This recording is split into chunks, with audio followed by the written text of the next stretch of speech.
If Nigeria like they no like they prepare, say they want put go for seats.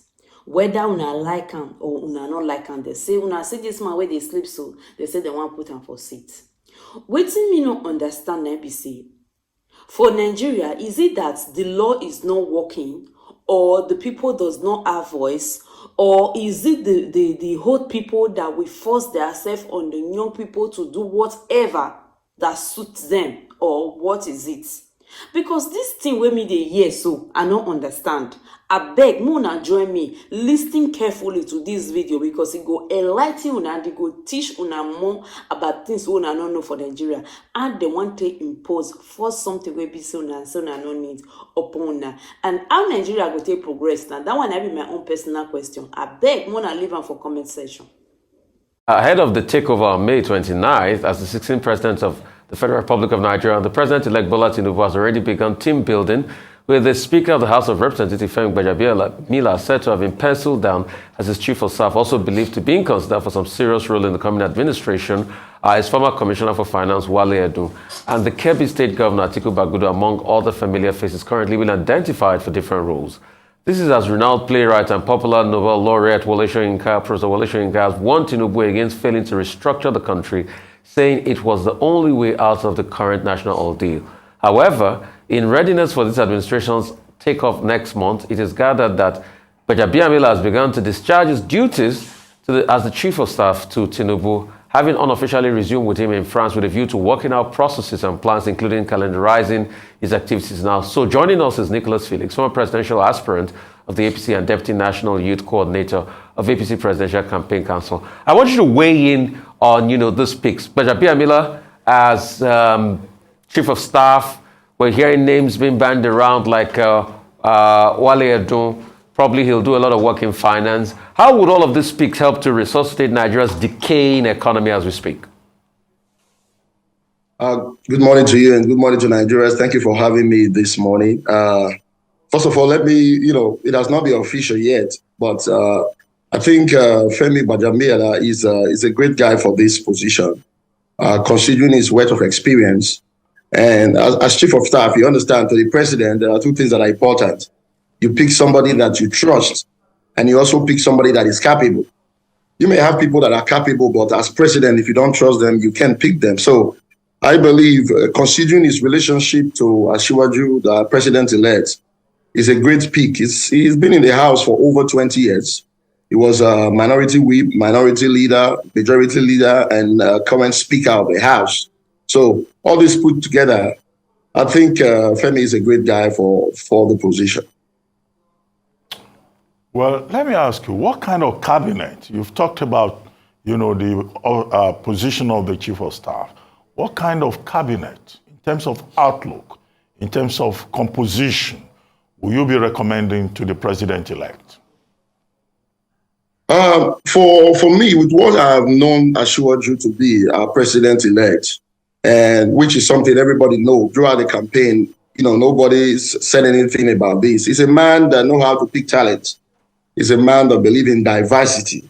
So I could picture his cabinet to be filled with young men and women, youths, talented people, capable people who are able to drive the economy. Well, this brings me to reminding me of what happened in Chatham House. When he went to Chatham House, you can see the way when questions were asked, he was able to call other of his people who went with him to be able to contribute. I never forget that experience, because I thought this is going to be a great leader who, first of all, you trust the people that you pick and you're able to delegate responsibility to them. And I believe that is exactly what he's going to do. We're going to be looking at a very, very robust cabinet, talking about Christians, Muslims, women, old, young. I'm going to feel Asiwaju's cabinet. He's a man that knows how to pick talent. This is not just going to be a cabinet as usual. We're expecting to see something totally different. And Nigerians are expectant. I'm expectant. I believe as soon as Asiwaju is appointed or sworn in as president, things will begin to change. The bleeding will stop. So I'm expecting to see him pick great cabinet members. I mean, this cabinet, when it's finally picked, will have the very first challenge before it, which will be the case of fuel subsidy. Can you, let's navigate that. Let's talk about that. He says he's going to pull out see, subsidy. How quickly will he be able to pull out subsidy, you think? I mean, I don't believe or I don't think he's going to be pulling out subsidy immediately.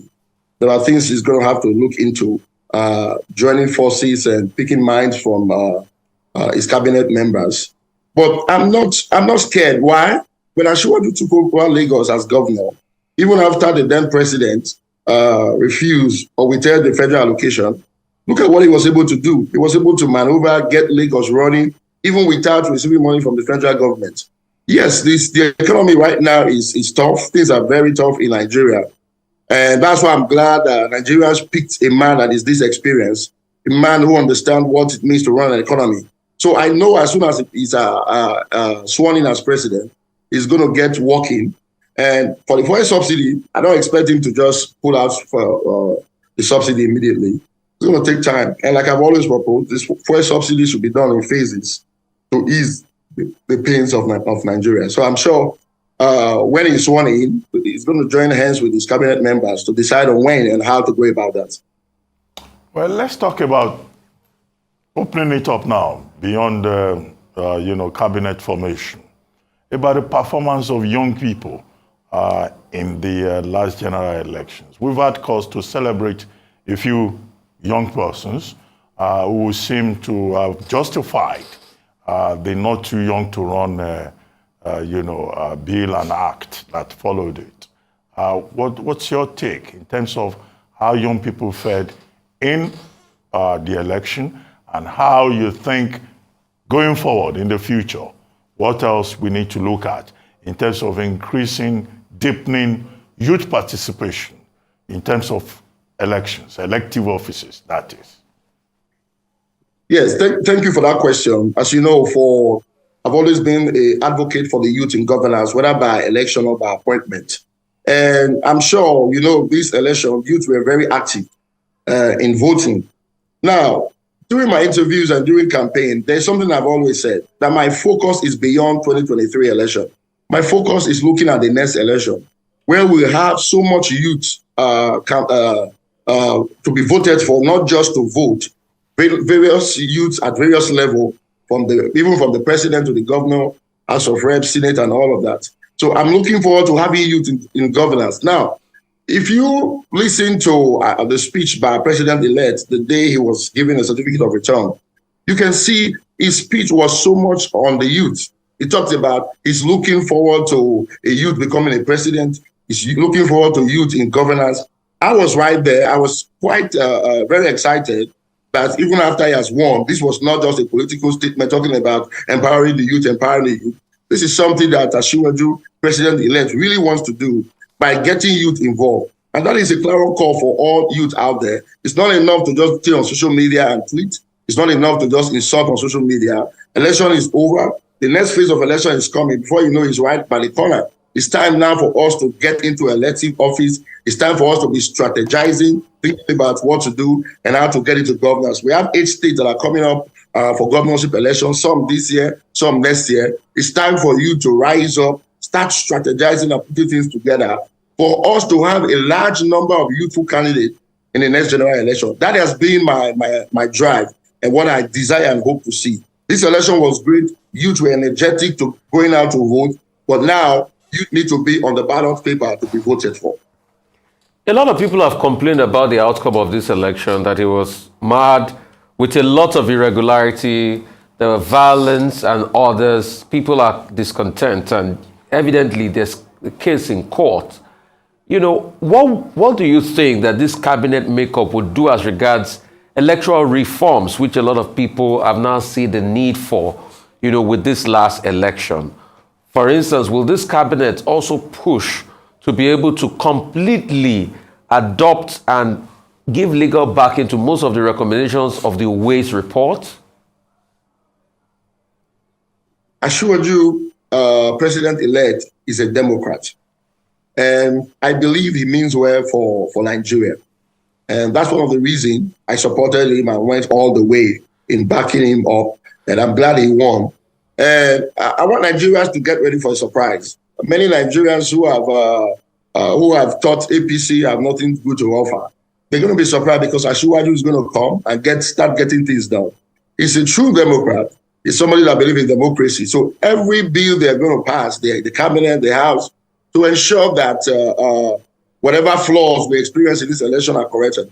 I'm very sure Asiwaju is going to ensure that those bills are passed. So, but one thing I want Nigerians to know, this is time for us to come together. Asiwaju is going to deliver. I believe, and I know very well, that as soon as he's sworn in, we'll begin to see changes. And many of us who have a different mindset, we begin to understand that all what we campaign about Asiwaju, all what has been said, was not just political statement. And this is a man that means well for Nigeria. He has the capacity, and most importantly, the political will and the boldness to get things done. One of the things that has always affected our political leaders is trying to please too many people without, putting your foot on the ground to take decisions that will benefit the average Nigerian. And that's why I've always said we need a bold president, a man that is fearless. And I think everybody can testify that Asiwaju, president-elect, is that man. So we are expecting great things to begin to happen for the economy that has been stalled for a while to begin to experience Nigerians to begin to breathe again, and things will begin to change. And most importantly, the youth. Page 58, Asiwaju promised a lot to the youth. I am very expectant, and that's why when I heard him on that day, he was collecting his certificate of return, he was speaking to the youth, literally praying for the youth, if you permit me to use that word. The youth are going to be great in this country. He's looking forward to a youthful president. And I will not be surprised he will be the president to hand over to the youth.